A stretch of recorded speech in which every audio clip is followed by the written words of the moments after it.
Evangelho de João, capítulo 1, os versos 16 ao 18.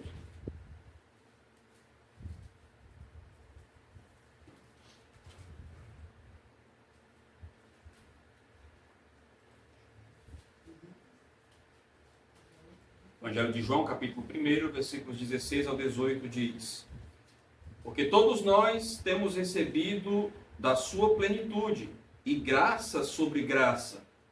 Porque a lei foi dada por intermédio de Moisés, a graça e a verdade vieram por meio de Jesus Cristo. Ninguém jamais viu Deus. O Deus unigênito, que está no seio do Pai, é quem o revelou.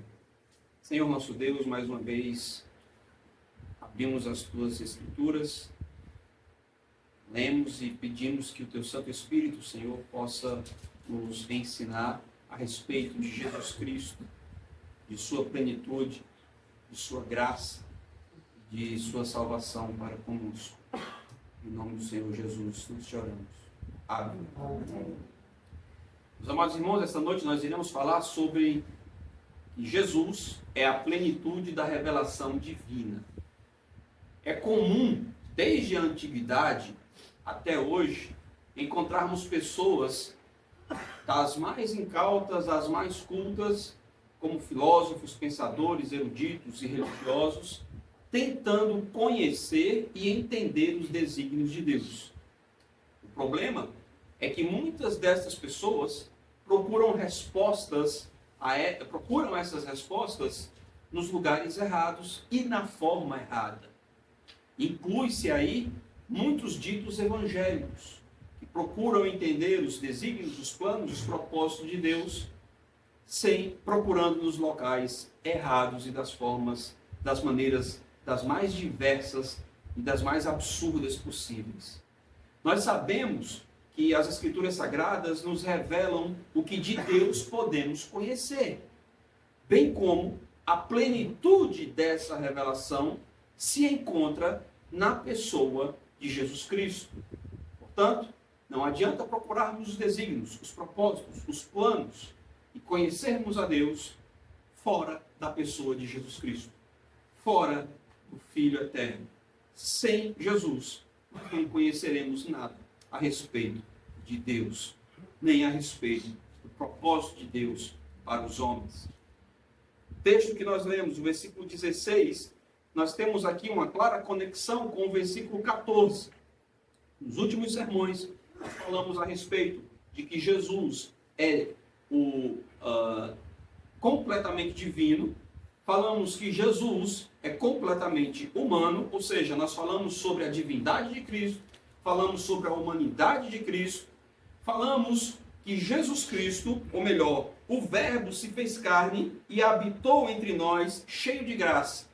Isso está registrado no capítulo 14. E é exatamente essa conexão que João faz aqui, no versículo 14.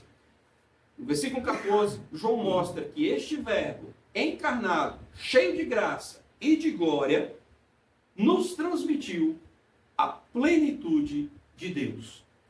Mas não apenas no verso 14 nós estabelecemos essa conexão. Nós também podemos estabelecer conexão deste texto que nós lemos com o autor da carta aos Hebreus e também as cartas do apóstolo Paulo, principalmente a de Romanos. Também nós vamos ver no decorrer do sermão que temos uma clara conexão desta passagem com o Antigo Testamento. Mas antes precisamos entender o que significa plenitude. Se estamos falando que Jesus é a plenitude da revelação de Deus, o que significa então plenitude? Plenitude, sinônimo de plenitude, a definição do nosso dicionário, é algo que está em seu estado inteiro, completo, na sua totalidade, na sua integridade. Algo pleno, algo cheio. É o estado daquilo que foi feito na totalidade, que atingiu a avaliação ou a medida máxima. Mas não somente no português, mas também no grego, essa palavra plenitude, pleroma, dá a ideia da soma total de tudo o que se encontra em Deus. Logo, tudo que podemos encontrar em Deus está em Jesus Cristo. Então, a primeira pergunta que nós fazemos ao texto é: por que somente Jesus pode nos revelar plenamente a Deus? A resposta nós vamos encontrar no versículo 18. Ninguém jamais viu a Deus, o Deus unigênito, que está no seio do Pai, é quem o revelou. Portanto, somente Jesus pode nos revelar plenamente sobre Deus, ou a respeito de Deus, porque Jesus é o unigênito, ou seja, o único gerado do Pai, o único nascido do Pai, da mesma essência, a mesma natureza de Deus Pai. E é o próprio Jesus quem vai nos dizer isso. Confira comigo em João capítulo 14, versículo 7. Jesus diz: se vós me tivesseis conhecido, conheceríeis também a meu Pai. Desde agora o conheceis e o tendes visto. João 14, 15, Jesus também nos diz: já não vos chamo servos, porque o servo não sabe o que faz o seu senhor, mas tenho-vos chamado de amigos, porque tudo quanto ouvi de meu Pai vos tenho dado a conhecer. Portanto, se existe uma pessoa que conhece bem o Pai, se existe uma pessoa que tem a mesma natureza do Pai, essa pessoa, que é Jesus Cristo, é a pessoa capaz de nos mostrar e revelar plenamente a respeito de Deus Pai. Mas não para por aí. No versículo 18, além de Jesus ser o unigênito, como o texto nos diz, ele também está no seio do Pai. Então, por que somente Jesus pode nos revelar plenamente Deus? Primeiro, porque ele é o unigênito, ele conhece o Pai. Segundo, porque ele está no seio do Pai. E essa expressão indica uma relação muito próxima entre Deus Pai e o Deus Filho. Como Jesus Cristo é o Filho de Deus, no sentido mais elevado do termo, ele conhece de forma plena o seu Pai. Portanto, é ele que revela quem é seu Pai, pois somente ele tem as qualificações necessárias para ser este intérprete, este alguém que nos apresenta de forma clara, perfeita e objetiva a respeito de Deus Todo-Poderoso. Vejamos as palavras de Jesus. João, no capítulo 10, versículo 15, ele está falando sobre ele ser o bom pastor e aqueles que ouvem a sua voz e o seguem serem as suas ovelhas. Se Deus quiser, estaremos também expondo esse texto futuramente. Em João capítulo 10, versículo 15, nós temos Jesus dizendo as seguintes palavras: assim como o Pai me conhece a mim, eu conheço o Pai. Capítulo 10 ainda, versículo 25 e 30. Respondeu-lhe Jesus: já vos disse e não credes. As obras que eu faço em nome de meu Pai testificam a meu respeito. Quero só lembrar aos irmãos que todos os textos são projetados aqui. Estão? Os irmãos podem acompanhar claramente aqui. Então, nós vimos por que Jesus nos revela plenamente ao Pai. Por ser unigênito, ou estar no seio do Pai. Agora, o que Jesus nos revela em sua plenitude? O que nós podemos entender a respeito de Deus? Claro que vamos falar apenas o que está contido neste texto, nestes versículos. Note que João diz no versículo 18: ninguém jamais viu a Deus. Mostrando uma clara referência àquilo que nós encontramos lá no Monte Sinai, lá em Moisés. Moisés, no Monte Sinai, embora tenha recebido as tábuas da lei e estando na presença do Senhor, não contemplou a face de Deus. Veja o que está escrito em Êxodo, capítulo 33, versículo 20 e 23. Os irmãos podem acompanhar aqui que está projetado. E acrescentou: não poderás ver a face, porquanto homem nenhum verá a minha face e viverá. Disse mais o Senhor: eis aqui um lugar junto a mim, e tu estarás sobre a penha. Quando passar a minha glória, eu te porei numa fenda da penha, e com a mão te cobrirei, até que eu tenha passado. Depois, em tirando eu a mão, tu me verás pelas costas, mas a minha face não se verá. No Antigo Testamento, é claro, nós conhecemos essa passagem, que mesmo Moisés, estando próximo de Deus, recebendo de Deus as tábuas da lei, estando com o Senhor em plena comunhão, Moisés pede para ver o Senhor. E a resposta do Senhor foi essa: nenhum homem jamais me viu. Ninguém pode me ver e sobreviver. Tamanha é a santidade de Deus. Agora, Moisés, eu permitirei que tu me vejas pelas costas, mas a minha face não se verá. Pois bem, Jesus viu a face. Jesus é o próprio Deus. Jesus contemplou a Deus. Jesus estava com Deus. Ele é o próprio autor da lei. O próprio Deus, o próprio Jesus, deu a lei a Moisés.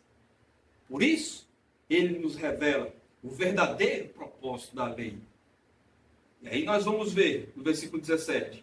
Porque a lei foi dada por intermédio de Moisés. A graça e a verdade vieram por meio de Jesus. Então a primeira coisa que nós precisamos entender aqui é que não há nada de errado com a lei. João não está depreciando ou falando mal da lei. Muito pelo contrário. A lei, tanto moral como cerimonial, foi dada por Deus. Foi dada por Deus a Moisés. E o que nós aprendemos da lei? A lei mostra a santidade de Deus. Veja o que o apóstolo Paulo diz em Romanos, no capítulo 7, versículo 12. Por conseguinte, a lei é santa, e o mandamento santo, justo e bom. Mas a lei não mostra apenas a santidade e a perfeição de Deus. A lei também nos mostra a nossa pecaminosidade. A lei revela a condição de perdição do ser humano. E também, esta lei previa a libertação deste homem em Cristo. Romanos capítulo 7, versículo 7. Que diremos, pois? É a lei pecado? De modo nenhum. Mas eu não teria conhecido o pecado, senão por intermédio da lei. Pois não teria eu conhecido a cobiça, se a lei não dissera, não cobiçarás. Este é outro caráter da lei.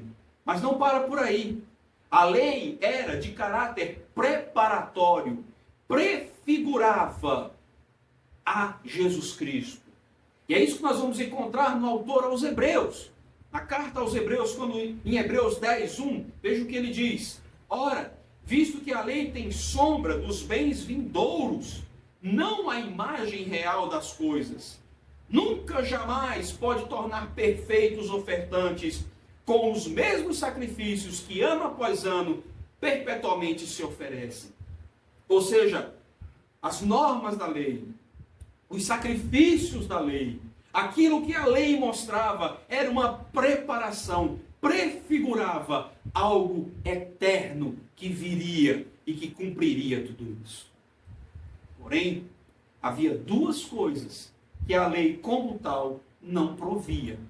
A primeira delas é a graça para conceder aos pecadores a possibilidade de perdão. E a segunda é a ajuda em tempo de necessidade. Contudo, essa verdade agora manifestada em Jesus Cristo, próprio Jesus cumpre a lei em sua integralidade e agora está revelado aquele a quem a lei apontou. Jesus Cristo, que cumprindo esta lei, nos libertou do jugo desta lei, nos concedendo salvação, nos concedendo a graça e essa ajuda em tempo de necessidade pelo seu sacrifício. Portanto, nós vemos aqui que o apóstolo João mostra que esta lei foi agora revelada todo o seu propósito, para onde ela apontava, o que ela direcionava, quem ela prefigurava. E esta revelação plena está em Cristo. Aquilo que o autor aos Hebreus vai dizer que era sombra no passado, agora torna-se realidade. Torna-se claro, torna-se vivo. É a mais pura verdade e está em Jesus Cristo. Ele mesmo revelando. Mas Jesus não veio mostrar apenas o propósito da lei, revelar a lei, cumprir a lei. Jesus também veio mostrar a plenitude da sua graça. Versículo 16. Porque todos nós temos recebido da sua plenitude e graça sobre graça. Vamos reportar lá no Antigo Testamento de novo. Moisés, por estar tão próximo da glória do Senhor, o povo temia a Moisés. Quando Moisés descia do monte, o seu rosto resplandecia de tal forma que os homens tinham medo, que os homens temiam. Veja em Êxodo, capítulo 34, versículo 29 e 30. Êxodo 34, 29 e 30.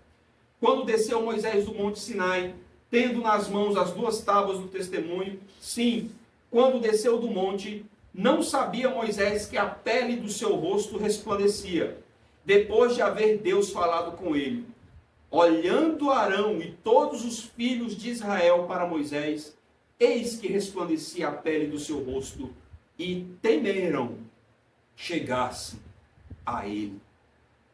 Se Moisés, aproximando-se da santidade de Deus, quando voltava à congregação, os homens temiam, tamanho resplandecia o seu rosto. Imagine você entrar diante da santidade de Deus completa. É por isso que nem um homem pôde contemplar a Deus, pois é santo, e diante da santidade de Deus seria fulminado. Tem um cântico nos nossos hinários que diz: se nos cega o sol ardente, quando visto em seu furor, quem contemplará aquele que do sol é criador? Ou seja, se ao olharmos para o sol, nós já ficamos cegos, imagine entrando na presença daquele que criou não só o sol, mas todas as coisas. E isso não no sentido apenas físico, mas no sentido espiritual.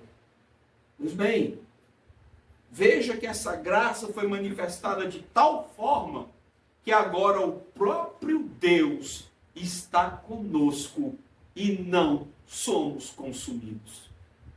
Como? Na pessoa de Jesus Cristo. Veja que manifestação de graça. Próprio Deus andando conosco, estando conosco, revelando-se a nós de maneira tão graciosa que não somos consumidos.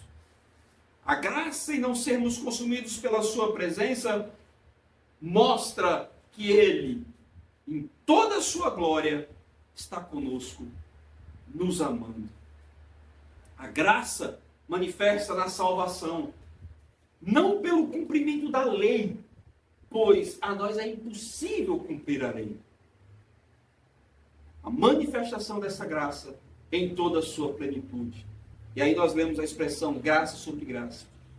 Diante de todos os comentaristas e exegese a respeito desse texto, dessa expressão, dessa frase, graça sobre graça, a melhor interpretação que eu achei desta passagem é aquela que fala que esta passagem, graça sobre graça, é no sentido de que os crentes estão recebendo constantemente graça no lugar da graça.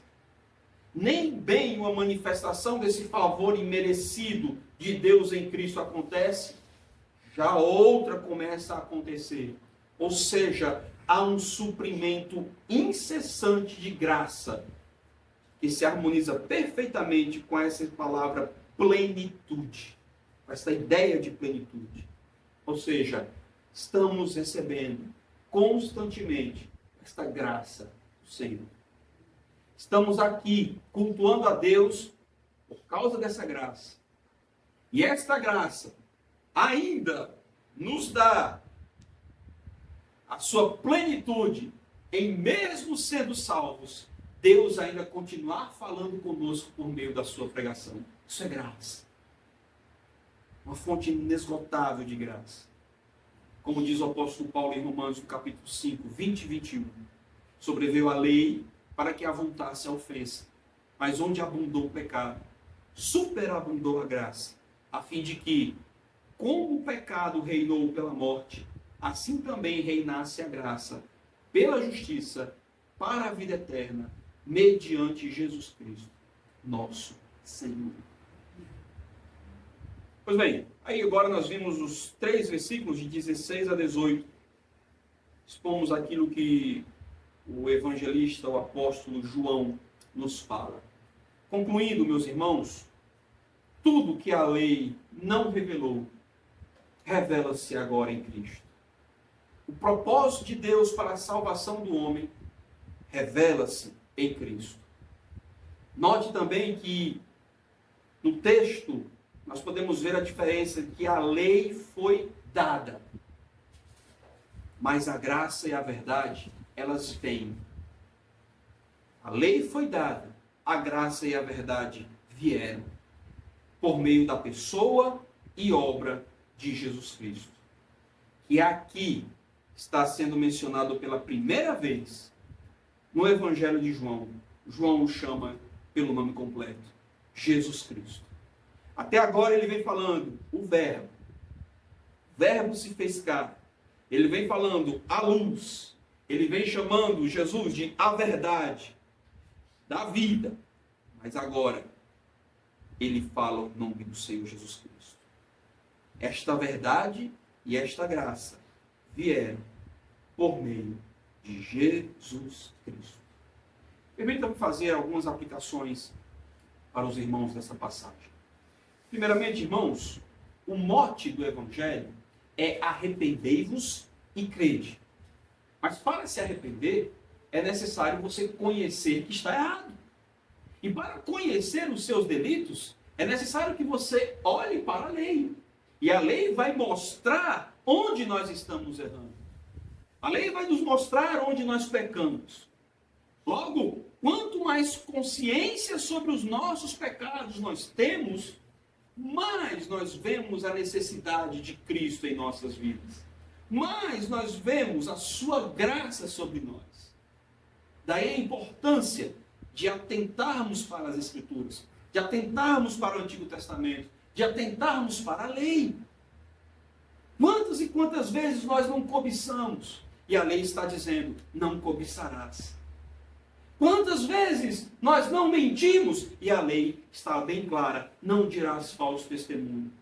Quantas e quantas vezes nós idolatramos, adoramos outras coisas, colocamos outras coisas no lugar de Deus, e a lei nos diz bem claramente, ao Senhor teu Deus adorarás e só a Ele darás culto.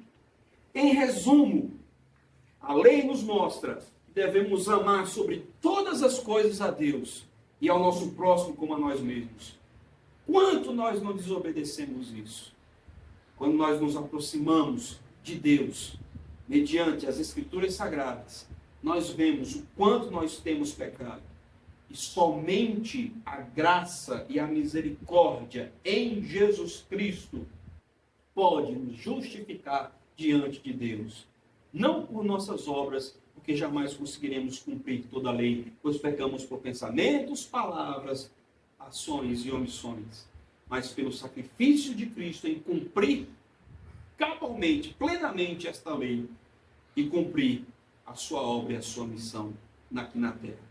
É por isso, meus amados irmãos, quanto mais nós conhecemos a Deus, mais nós vemos a nossa miséria, mais nós dependemos de Cristo, mais nós vemos o quão importante é a obra de Jesus Cristo em nossas vidas. Que Ele nos abençoe. Amém.